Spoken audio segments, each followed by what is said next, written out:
for having me. She didn't mention that I came from San Diego. Yesterday, when I drove to the airport in San Diego, I don't want to hurt your feelings or anything, but I drove in my convertible with the top down. And I got pictures of that on my Facebook page, so if you want to see it. And then I have another picture of this RV for this morning with a little caption, "What's all that white stuff in the front?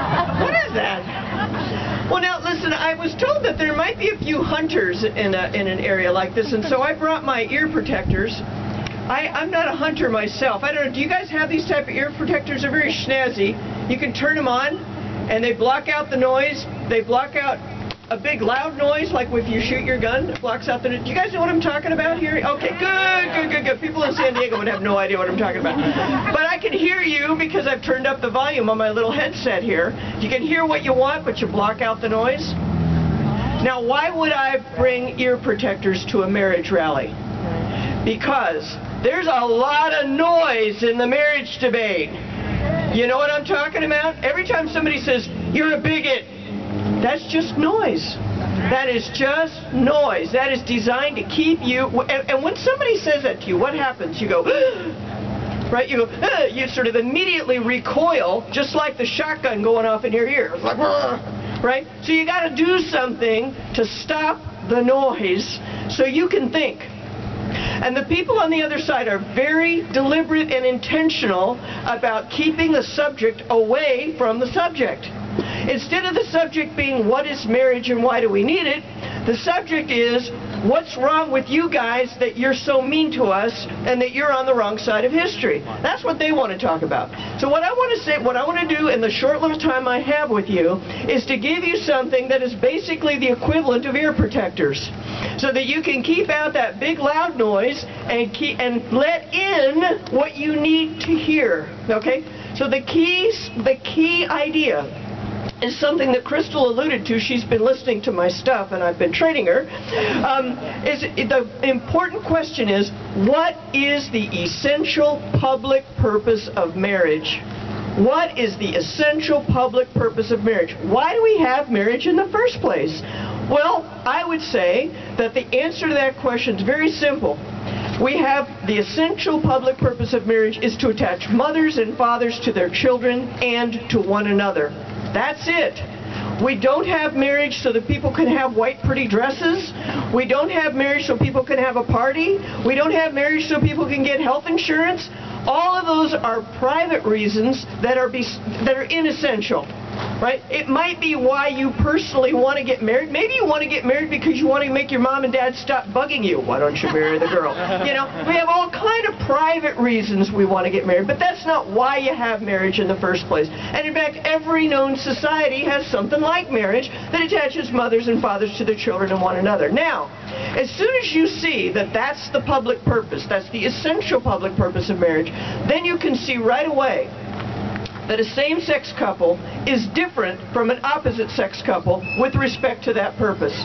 Can everybody see that? It's basic biology, okay? I'm sure out here in the farm community, you all know how this works with the men and the women and stuff, right? You all know how that works. Back in the metro area, nah, maybe not so clear on that. But anyway, out here, you all know how this works.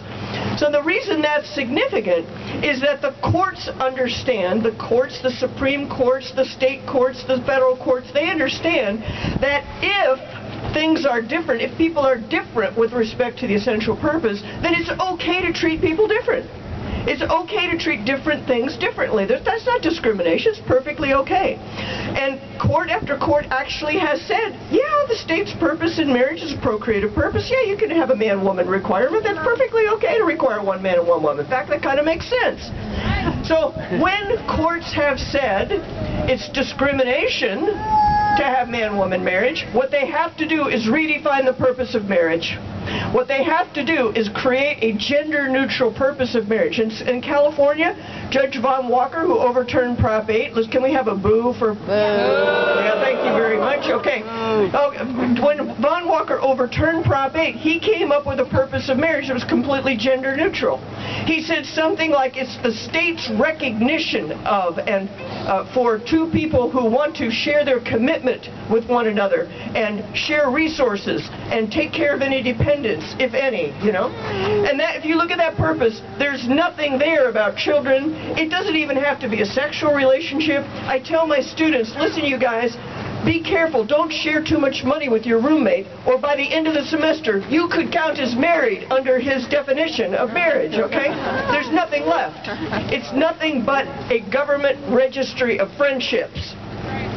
Now, why would we need a government registry of friendships? We don't. We don't need that. No one needs that. And so, the next step, after removing the gender requirement for marriage, must be to say, who needs marriage at all? Let's get rid of it. It's stupid. It doesn't do anything.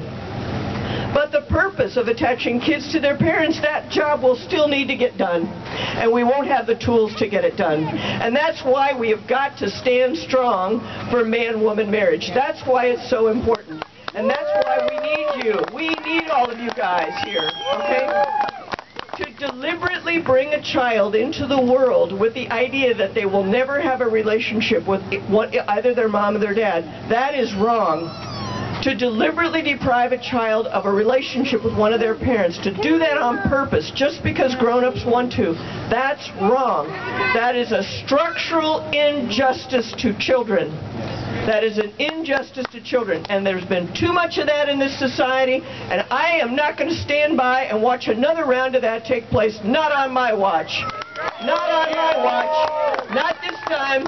You know, in 1968, I was 15 years old. You do the math. You can figure out how old I am. In 1968, I mentioned that date because that's when California became the first state to remove the presumption that marriage is permanent. They did that with no-fault divorce. They slipped it right by the public. People had no idea what was going on. In 1973, I was 20. The Supreme Court declared that the unborn person has no rights that a born person is bound to respect. In Roe versus Wade. I was 20 years old. I was too young to do anything about those cases. But I'm not too young to do something now about man-woman marriage. And we will not stand by, not on our watch, are we going to stand by and let another round of injustice to children go by. We are not going to do it. So I'm so grateful when the Minnesota for Marriage team asked me to come out and be part of this bus tour. I tell you, I'm so grateful to be here. I'm grateful that you all are here. And so what we want to say to our legislatures is no more injustice to children, no more violations of our religious liberty. We've had enough of that. And you know, if you look around the world, not too long ago, just last summer, in the country of Denmark, same-sex couples, quote-unquote, won the right to be married in a church. That is to say, they are mandating in Denmark that churches must perform same-sex unions. This thing that we are told will never happen, it's 10 years away in America. If we let this step go by, that will be one of the next steps, no question about it. So we've got to stand up for our religious liberty, for our personal liberty. And one last thing I'd just like to mention. You heard Crystal mention the polling results from the Minnesota Marriage Amendment campaign that you all were part of, and we're grateful you were part of it. But doggone it, we cannot allow the metropolitan regions of this state to redefine marriage for the entire state. What the heck? What the heck? We're not down there bossing them around. We don't need them out here telling us what to do. So listen, I'm very grateful that y'all allowed me to be here. I just want to review the main point that I want to leave with you today. The essential public purpose of marriage is to attach mothers and fathers to their children and to one another. And what you need to do is put your ear protectors on so that the noise goes out and your thought process comes in so that you can think through what's going on. Because the other side, the only weapon they have is for you to get scared and stay home, for you to be silent because you can't figure out what to say because your head hurts. That's their weapon. Here's your ear protectors. Thanks a million, and now I'm going to hand you over to the team and they'll tell you